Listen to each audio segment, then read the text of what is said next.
malaman kung sinong ka-chat, o di kaya kung sino yung friends niya sa Facebook at kung sino ang kaniyang binablock. Lalo na kung may anak ka na gusto mong malaman kung sino ang kaniyang ka-chat. Na gusto mo itong i-monitor kung sino yung ina-add niya sa Facebook. Kung gusto mong malaman, panoorin mo ang video na to. Pero bago ang lahat, kung nagustuhan mo nitong video, ay huwag mo kalimutang i-follow para updated ka sa mga bago kong video. Una, punta tayo ng Messenger apps. Ayan, kung nasa Messenger na tayo, dito sa may upper left side yung matatong linya, pindutin lang to.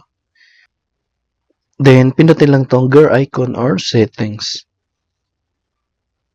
Then, dito makikita mo ang supervision at pindutin lang to. Ayan. So, nakalagay dito ay you'll see their Facebook friends, Messenger contacts. Then, pindutin lang tong create invitation. Ayan. So, kung mapansin dito ay account you supervise. So, makikita mo dito ang invite at pindutin lang to. Ayan. Your invitation will expire soon. So, pindutin lang tong resend invitation. Ayan. So, invite to set up supervision on Facebook and Messenger. Then, pwede mo siya i-send sa Messenger. So, try natin i-send sa Messenger.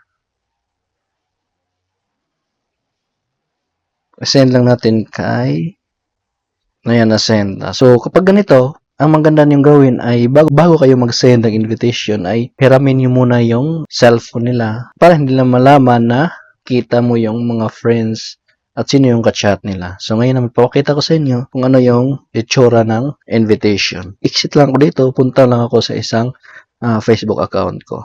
Ayan, so ganito yung matatanggap na invitation ng taong gusto mo na sendan. So, ang gagawin nyo lang ay i-open.